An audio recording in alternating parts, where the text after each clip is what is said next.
Bismillahirrahmanirrahim.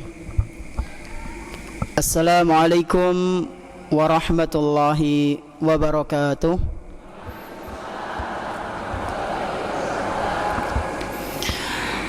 Alhamdulillahirabbil alamin.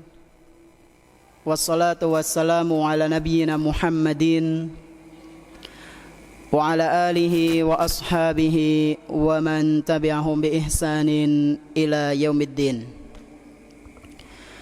Ashhadu an la ilaha illallah wahdahu la syarika lah wa ashhadu anna Muhammadan abduhu wa rasuluhu la nabiyya ba'dah. Alhamdulillah, segala puji hanya milik Allah Subhanahu wa ta'ala, di mana Dia telah memberikan kepada kita semuanya nikmat yang begitu banyak. Dan di antara kenikmatan-kenikmatan yang telah Allah Subhanahu wa ta'ala berikan kepada kita semuanya, yaitu berupa nikmat iman, nikmat Islam, nikmat sehat, nikmat kita bisa kembali menghadiri majelis ta'lim di salah satu rumah-rumah Allah Subhanahu wa ta'ala yang kita cintai ini. Kita berharap kepada Allah Subhanahu wa ta'ala, semoga apa yang kita lakukan pada malam yang berbahagia kali ini bisa kita amalkan dalam kehidupan sehari-hari, sehingga menjadi bekal amal soleh kita kelak ketika berjumpa dengan Allah Subhanahu wa ta'ala di hari akhir nanti. Allahumma amin. Tak lupa pula salawat beserta salam semoga senantiasa tercurah limpahkan kepada Nabi kita yang tercinta, Nabi Muhammad sallallahu alaihi wasallam, beserta para keluarganya, para sahabatnya dan umatnya yang senantiasa mengikuti sunnah-sunnah beliau hingga hari akhir nanti. Kaum muslimin wal muslimat, bapak-bapak dan ibu-ibu, jamaah rahimani wa rahimakumullah. Sebelum kita memasuki inti pengajian, ya, izinkan saya menyampaikan dua hal. Yang pertama, mohon maaf karena sedikit terlambat.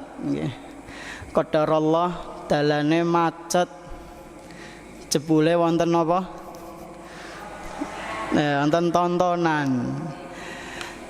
Dan masya Allah panjenengan lebih milih pengajian, nggih. Apa bar maji engko mangkat? Ya aja lah. Nggih, mboten usah nggih. Mending habis kajian tidur supaya subuhannya tidak kesiangan. Nah, itu jauh lebih baik.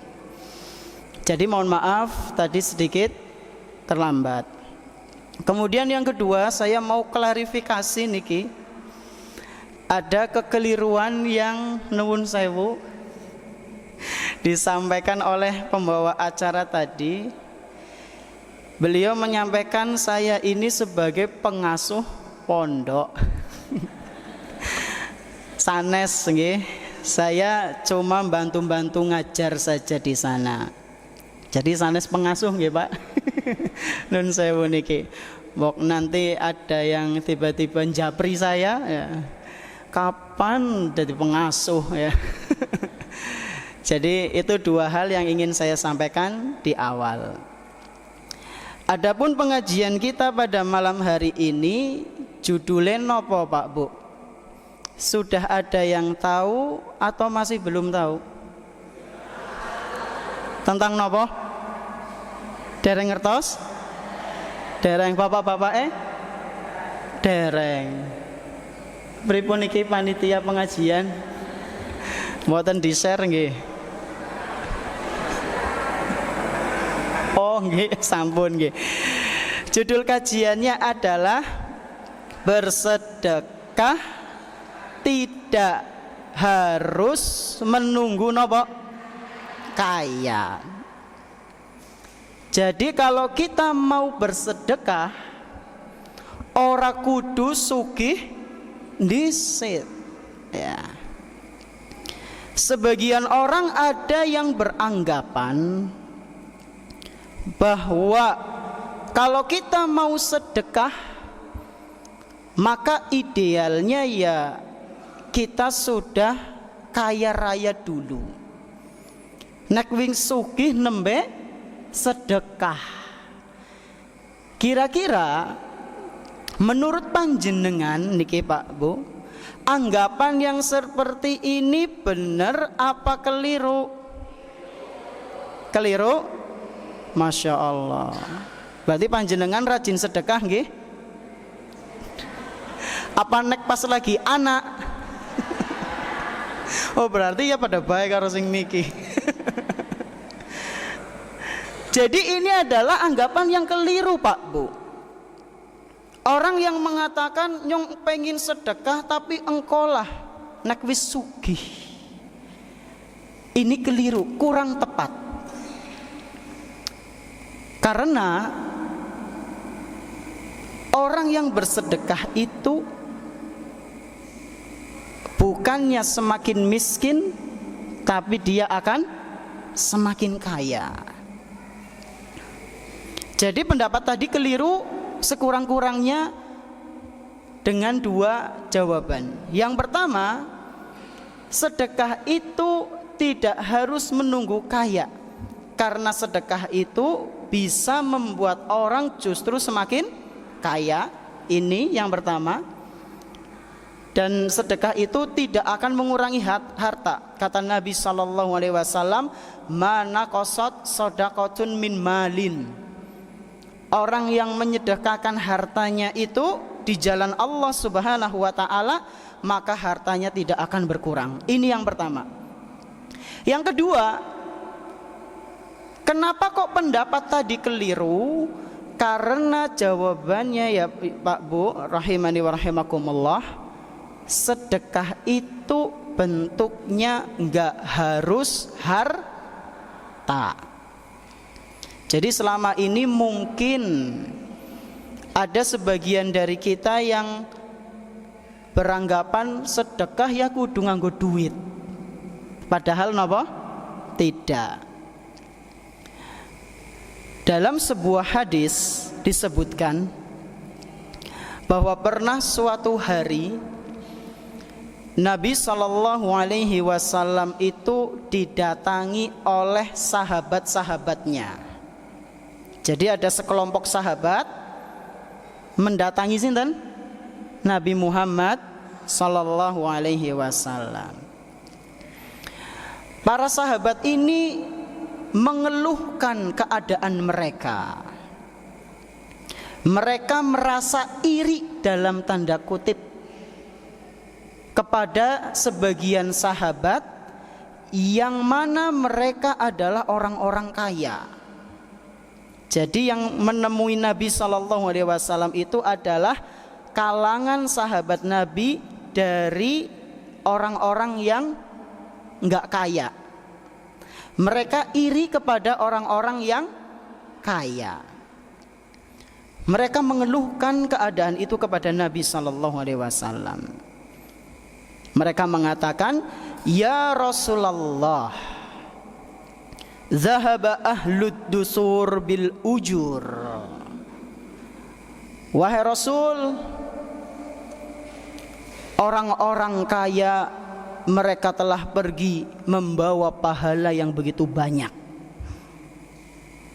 Ini curhatannya sahabat-sahabat Nabi yang miskin lah, bisa dikatakan seperti itu. Wahai Rasul, sebagian orang kaum muslimin mereka telah pergi dengan membawa pahala yang sangat banyak, dan kami tidak bisa menyaingi mereka wahai Rasul.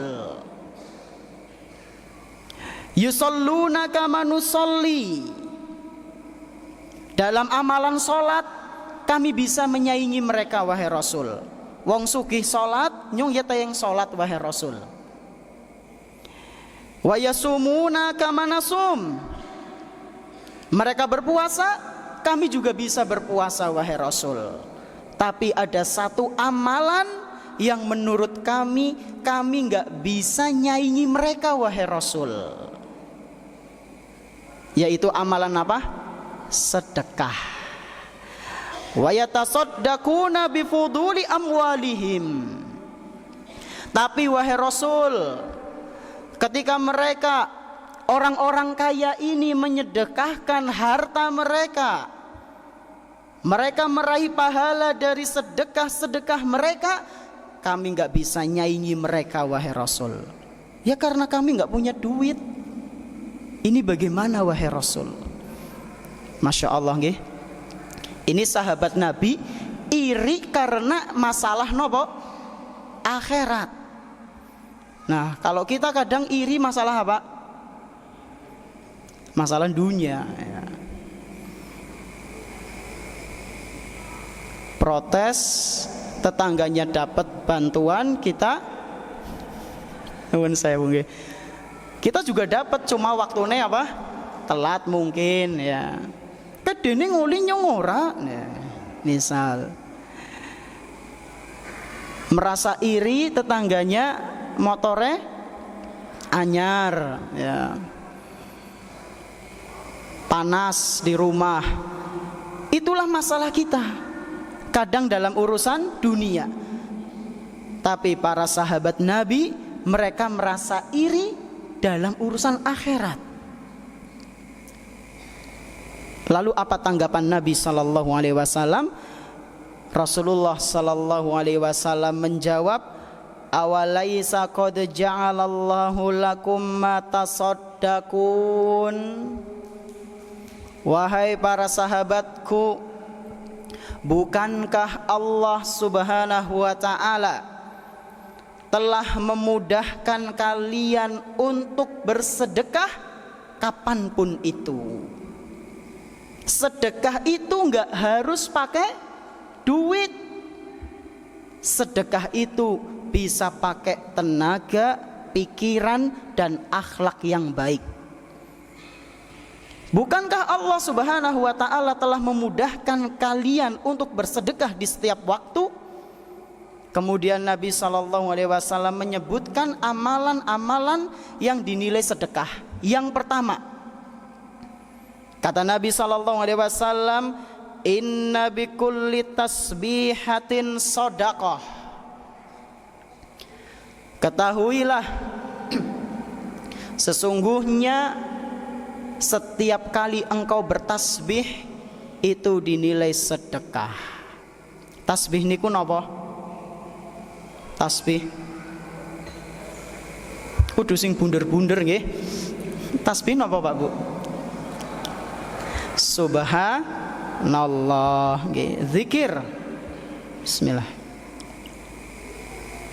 Jadi kata Nabi SAW, ketahuilah setiap tasbih yang engkau lantunkan itu dinilai pahala sedekah. Lalu yang kedua kata Nabi, wa kulli takbiratin shadaqah.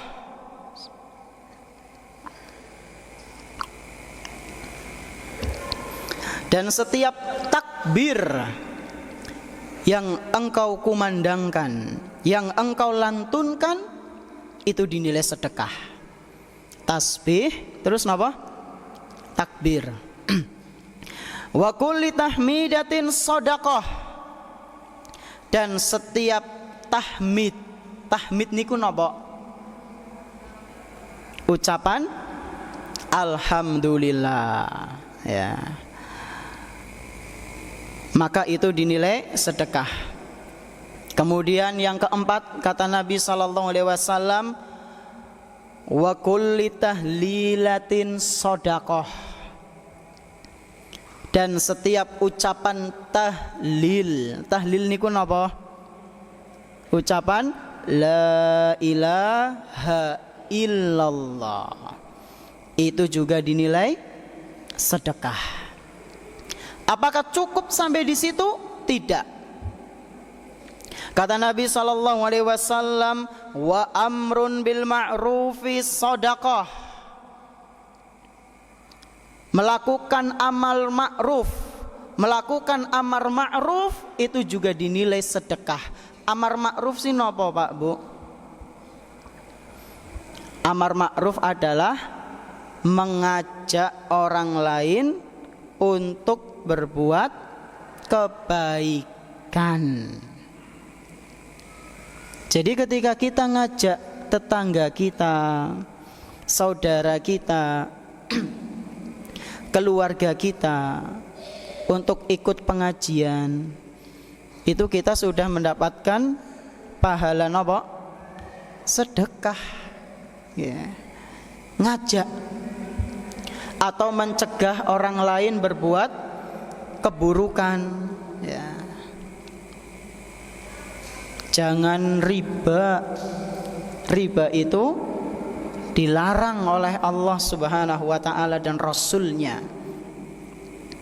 Barang siapa yang tetap melakukan riba, ancamannya adalah diperangi oleh Allah Subhanahu wa ta'ala. Jadi Allah langsung yang memerangi dia. Stop ribanya. Panjenengan ngasih nasihat seperti itu dinilai apa? Sedekah. Ngajak anak untuk sholat ke masjid, ya, tapi sing ngajak ya melu ming masjid, ya. Kayak wis adzan kae nganah maring masjid, nak aja layangan bae, ya. Bapaknya nopo ngelapaki darah, ya misalnya, ya. Jadi dia harus sama-sama ke masjid. Jangan nyuruh tapi sendirinya tidak melakukan. Ini amar ma'ruf. Amalan yang keberapa? Kelima. Tadi yang pertama apa? Tasbih, takbir, tahmid, tahlil. Yang kelima apa tadi? Amar ma'ruf, nahi mungkar. Mengajak orang untuk melakukan ketaatan. Yang keenam kata Nabi sallallahu alaihi wasallam, wa nahyun an munkar. Mencegah orang lain dari melakukan kemungkaran. Ya, kayak tadi melarang orang untuk tidak memakan harta riba. Melarang orang supaya tidak mengonsumsi narkoba. Melarang orang supaya tidak judol. Judol niku napa? Judi online. Judi online ora oleh, judi offline oleh ora. Ya pada bae ora oleh. Ya, mau online mau offline tetap saja tidak boleh. Lalu kata Nabi sallallahu alaihi wasallam yang terakhir, yang ketujuh, wa fi bud'i ahadikum shadaqah. Dan ketahuilah wahai para sahabatku, ketika kalian nuwun sewu niki, ketika kalian berhubungan badan dengan pasangan kalian, itu juga dinilai sedekah, Pak Bu. Ini bagi pasangan yang nopo? Yang halal, ya. Nek sing haram ya udah sedekah kowe, ya. Dosa. Jadi yang mendapatkan pahala sedekah itu adalah hubungan suami istri, nuwun sewu niki. Ini motivasi bagi yang bujang-bujang supaya menikah. Teng mriki kathah bujangnya kadosa nggih? Atau mantan bujang, ya.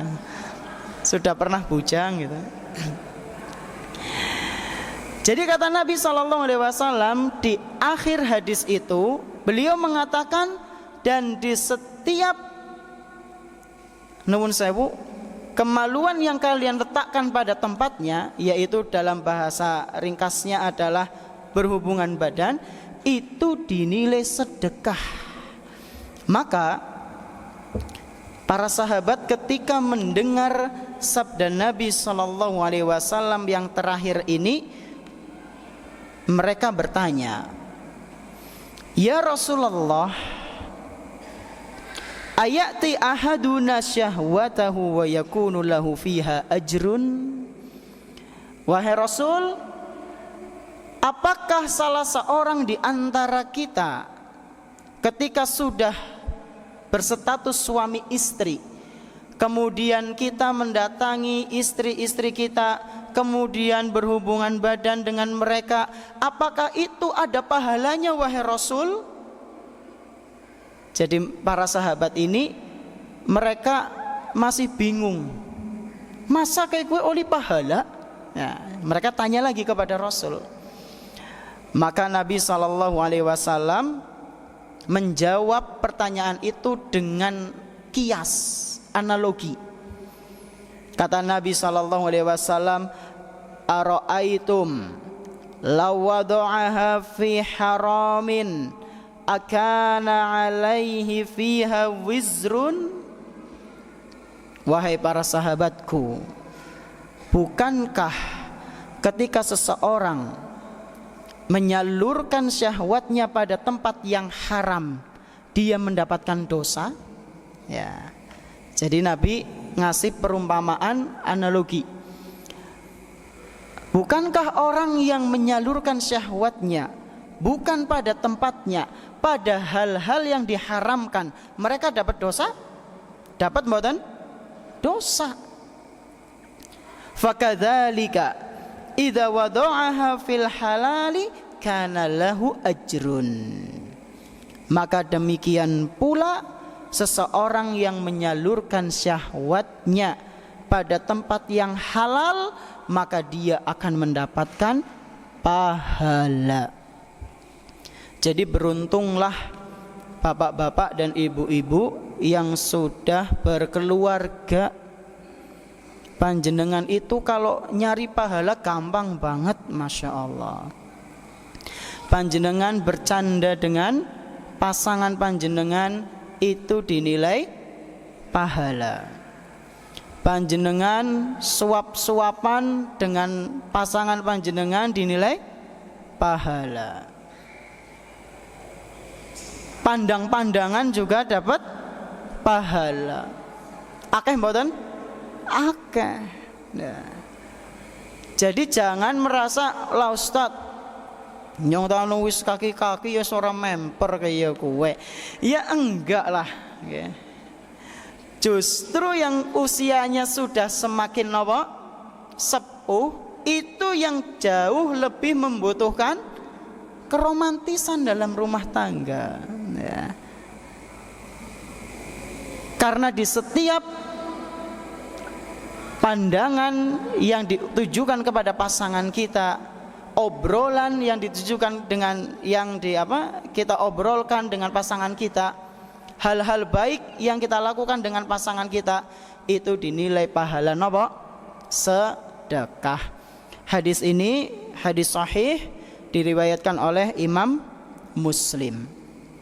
Nah, jamaah rahimani wa rahimakumullah, itulah 7 amalan yang Nabi SAW sampaikan kepada kita, bahwasanya 7 amalan itu bisa bernilai sedekah. Dan kita Pak Bu, itu aslinya diharuskan untuk bersedekah setiap hari sebanyak pinten sinten sing ngertos? 300 berapa? 60. Okay. Jadi kita itu yang laki-laki maupun perempuan, kita itu diharuskan sedekah sebanyak 360 kali setiap hari. Dan ini adalah perintah dari Nabi SAW. Dalam sebuah hadis yang diriwayatkan oleh Imam Bukhari dan Muslim, Nabi SAW pernah bersabda, kullu sulama minan nasi alaihi shadaqah kulla yaumin tatlu'u fihi syams. Kata Nabi SAW, setiap persendian yang ada di tubuh kita Pak Bu, itu diharuskan untuk sedekah. Kapan? Setiap matahari terbit dari timur apa barat? Timur. Timur berarti sana nggih? Nggih. Jadi kata Nabi SAW, setiap persendian kita itu diharuskan untuk sedekah di setiap harinya. Nah masalahnya sendi kita itu jumlahnya berapa? Sendi kita jumlahnya itu 360. Dan ini kata Nabi SAW 1400 tahun yang lalu, ketika alat-alat kedokteran belum semodern sekarang. Masya Allah nggih. Jadi Nabi SAW itu pernah mengatakan, innahu khuliqa kullu insanin min bani adam ala sittina wa salasami'ati mafsilin. Sesungguhnya persendian manusia itu jumlahnya ada 360 Pak Bu. Dan itu semua diharuskan untuk bersedekah. Jadi kita itu harus nopo? Bersedekah setiap harinya. Lalu kata Nabi SAW menyebutkan amalan-amalan sedekah yang lain. Kalau yang tadi ada berapa? Ada 7. Ditambah lagi sama Nabi SAW. Termasuk amalan yang dinilai sedekah, diantaranya yang lainnya adalah ta'dilu bainal isnaini shadaqah. Ketika kalian mendamaikan dua orang yang sedang berselisih, maka itu dinilai sedekah. Jadi misal ada orang dia tukaran dengan sahabatnya, dengan tetangganya, lalu kita berusaha untuk mendamaikan orang tersebut, maka usaha kita ini dinilai apa? Sedekah. Butuh biaya mboten? Enggak perlu. Yang penting kita bisa pinter ngomong dan bisa mencairkan suasana di antara saudara kita yang bertengkar. Kemudian kata Nabi SAW, wa tu'inur rajula fi dabbatihi fatahmiluhu 'alaiha aw tarfa'u lahu 'alaiha mata'ahu shadaqah. Yang berikutnya kata Nabi SAW, termasuk amalan yang dinilai sedekah adalah ketika engkau menolong saudaramu untuk naik ke kendaraannya. Kalau zaman dulu ya mungkin ngangge napa? Zaman dulu di zamannya Nabi pun nonton becak. Unta paling nggih. Unta terus napa? Kuda, keledai. Nah biasanya itu ada orang yang nggak bisa bikin untanya ngerunduk. Lalu ada orang lain menolong supaya untanya itu apa? Merunduk. Terus orang itu naik di atas unta. Nah kalau zaman sekarang contohnya apa? Bantu orang lain dalam hal kendaraannya. Ya misalnya bisa motore macet, ya motore macet, bensinnya entong, atau turun mesin. Nah, turun mesin biasanya nopo niku? Kelalen ora ganti oli, ya, akhirnya mesinnya rusak, kan nggak bisa jalan. Maka kita yang lihat, ya sing bisa nyetep di step niku napa nggih? Didorong ngangge napa? Ngangge samparan, pakai kaki. Nah, tapi nek ora bisa ya jadi paksakna, mbok malah belandang ya. Itu dinilai napa? Sedekah. Intermezzo dulu saya pernah itu qadarullah motornya mati Pak Bu. di jalur Patikeraja, yeah. Padahal paginya saya mau ada urusan sangat penting. Sore-sore dari Purbalingga menuju ke Wangon, kodarolo di Patikeraja motore mati, turun mesin, klotak. Ada orang bilang, "Mas, mandek mas, aja dilanjut nak. Kayaknya nasing masalah mesinnya." Terus orang itu pergi. Ternyata benar, saya berhentikan motor saya coba tuntun, agak berat itu. Saya starter udah mulai susah. Akhirnya saya tuntun dengan mencari bengkel nggak tahu di mana. Karena itu saya di Patikeraja itu saya nggak tahu bengkel itu di mana. Alhamdulillah, nggak selang berapa lama ada orang tiba-tiba berhenti di samping saya menawarkan, "Mas, motornya tumpaki tek step ngeneh." Ya. Akhirnya di step, diantar ke bengkel yang nyervis motor saya. Masya Allah, semoga Allah membalas kebaikan orang itu. Setelah sampai ke bengkel dia langsung pergi, nggak ngarep imbalan apapun. Ya, semoga Allah yang membalas kebaikannya. Itu dinilai pahala nopo? Sedekah. Padahal nyetepnya pada saat itu lumayan jauh niku Pak Bu.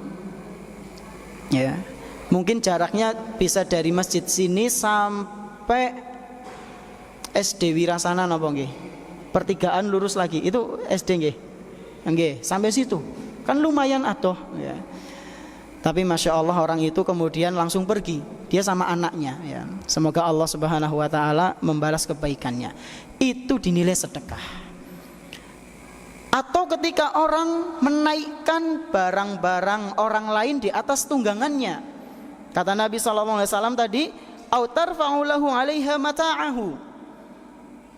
Kita menolong orang untuk menaikkan barangnya di atas tunggangannya. Nah, kejadian-kejadian ini biasanya terjadi teng pundi? Pasar biasanya, nggih.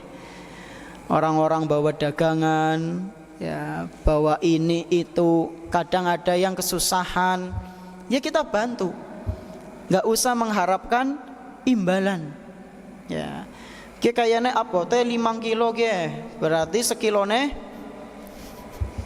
5.000 ping 5 kilo, nggak usah ya, nggak usah kita harapkan seperti itu. Bismillah, ikhlas karena Allah Subhanahu wa taala. Nanti akan ada balasannya dari Allah. Lalu kata Nabi SAW, "Wal kalimatu thayyibatu shadaqah." Ucapan-ucapan yang baik itu juga termasuk sedekah. Wa bikulli khutwatin tamshiha ila sholati shadaqah. Dan setiap langkah yang kita ayunkan ke masjid Pak Bu, itu dinilai sedekah. Masya Allah. Teng mriki sing daleme paling jauh dari masjid, itu pahala sedekahnya banyak banget. Melaku. Nek sing motoran kepriwe kowe? Yang motoran juga dapat, nggih. Ke tempat sholat kita jalan kaki, itu setiap langkahnya dinilai apa? Sedekah. Dan di sini Nabi SAW mengatakan ke tempat untuk sholat. Berarti bisa di masjid, atau ibu-ibu ketika sholat di rumah itu juga bisa mendapatkan keutamaan ini. Kemudian yang terakhir kata Nabi SAW, "Wa tumitul adza 'anit thariq shadaqah." Dan menyingkirkan gangguan di jalan itu juga bernilai sedekah. Misal panjenengan di jalan ngelihat ada apa itu yang pohon kelapa? Belarak, nggih. Belarak nggih. Nggih, belarak tiba-tiba nutup jalan. Maka singkirkan itu. Itu termasuk amalan sedekah. Belaraknya disingkirkan. Nek sing tiba degane pripun? Disingkirkan? singkirkan ming ngumah. Ya jangan ya. Kalau kita tahu pemiliknya ya kita kasih ke pemiliknya atau izin ki gonyong ya mikir nemu neng dalan.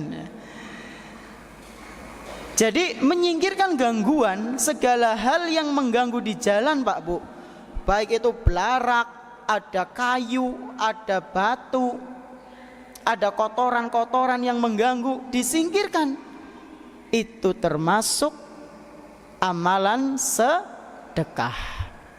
Coba saya mau tanya, tadi saya nyebutkan ada 2 hadis tentang amalan-amalan sedekah. Siapa yang bisa menyebutkan jumlahnya ada berapa coba? Dari yang pertama tadi yang tasbih, takbir, sampai tadi terakhir menyingkirkan gangguan, itu ada berapa amalan? Sinten sing saged jawab?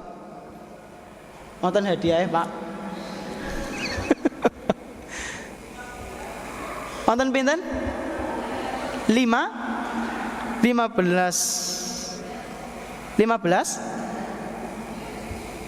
15 atau 13? Pinten Bu? 5 2 12? Coba yang jelas. Bapak-bapak wonten sing ngitung mboten? Ada berapa amalan tadi? 13. Bapak-bapaknya 13, ibu-ibunya pinten? 2. Pinten Bu? 12. Serius 12 niki? 12 apa 13? 12. Wonten pinten? 12. Masya Allah. Jadi sangat banyak sekali. Ada 12 amalan yang dinilai sedekah. Dan selain 12 ini, itu ada yang lain. Contohnya seperti apa? Senyum ya. Kata Nabi SAW, tabassumuka fi wajhi akhika laka sodakoh. Wajah ceriamu yang engkau tampakkan ke saudaramu itu dinilai sedekah. Jadi kalau ketemu orang itu wajahnya apa? Ceria, sumringah, bukan malah perengat-perengut ya, senyum, salaman, assalamualaikum ya. Tapi ya harus diperhatikan juga. Engko maring tanggane sing udu bojone ramah ya, ming bojone ora ramah, ini kebalik. Nggak boleh yang seperti itu. Jadi secara umum kita harus menampakkan wajah yang ceria. Itu diantara amalan lain di luar hadis ini. Dan jamaah sekalian rahimani wa rahimakumullah, 12 atau 13 amalan tadi itu semuanya bisa terwakili dengan satu ibadah saja. Amalan-amalan yang banyak tadi itu bisa terwakili dengan satu ibadah saja. Ketika kita mengamalkan ibadah ini, maka kita telah menunaikan sedekah sebanyak pinten? 360 kali itu. Sinten sing ngertos ibadah napa niku? Ibadah salat duha. Nggih, betul. Ketika kita menunaikan salat duha, Pak Bu, maka itu sama dengan kita telah bersedekah sebanyak jumlah sendi yang ada di tubuh kita. Salat duha butuh sugih disit apa ora?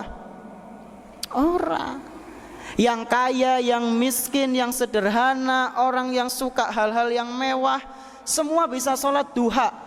Dan itu dinilai pahala sedekah. Orang yang menunaikan salat duha cukup dengan 2 rakaat, maka dia telah mewakili amalan-amalan sedekah yang tadi disebutkan. Dan ini disebutkan dalam hadis yang diriwayatkan oleh Imam Muslim dari Abu Dzar Al-Ghifari radhiyallahu anhu, kata Nabi sallallahu alaihi wasallam, wa yujzi'u min dzalika raq'atani yarka'uhuma minad duha. Seluruh amalan-amalan sedekah itu bisa terwakili dengan ibadah sholat duha sebanyak pinten rakaat? 2. Jadi setiap pagi kita itu sebisa mungkin menjaga sholat duha kita, karena dengan ibadah sholat duha itu akan menutup tanggungan kita yang seharusnya bersedekah sebanyak 360 kali. Nah, jamaah rahimani wa rahimakumullah, inilah pembahasan dari kajian kita malam ini, yaitu bersedekah tidak harus menunggu kaya.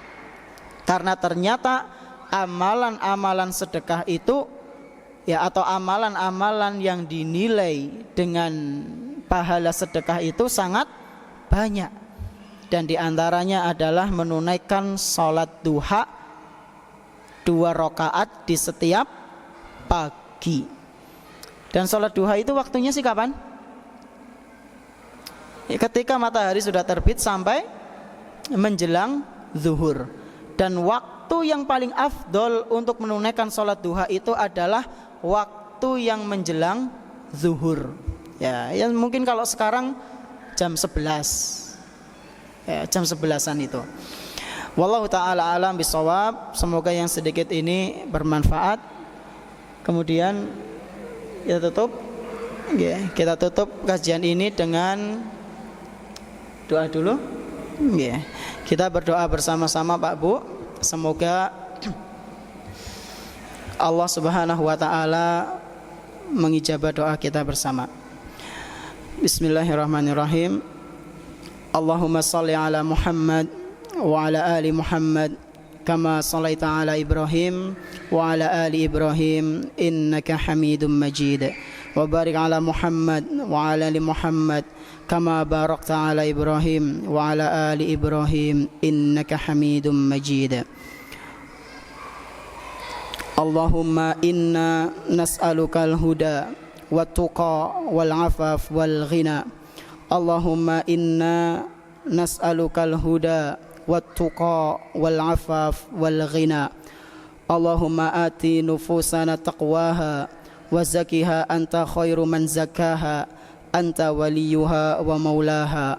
Rabbana la tu'akhidna in nasina aw akhtana ولا تحمل علينا إصرا كما حملته على الذين من قبلنا ربنا ولا تحملنا ما لا طاقة لنا به واعف عنا واغفر لنا وارحمنا أنت مولانا فانصرنا على القوم الكافرين ربنا أرنا الحق حقا وارزقنا اتباعه وأرنا الباطل باطلا وارزقنا اجتنابه ربنا آتنا في الدنيا حسنة وفي الآخرة حسنة وقنا عذاب النار وصلى الله على نبينا محمد وعلى آله وصحبه أجمعين والحمد لله رب العالمين. Terima kasih atas perhatiannya jemaah sekalian. Mohon maaf atas segala kekurangannya. Semoga yang kita pelajari bisa kita amalkan dalam kehidupan sehari-hari. Subhanakallahumma wa bihamdik asyhadu an la ilaha illa anta astaghfiruka wa atubu ilaik. Wassalamualaikum warahmatullahi wabarakatuh.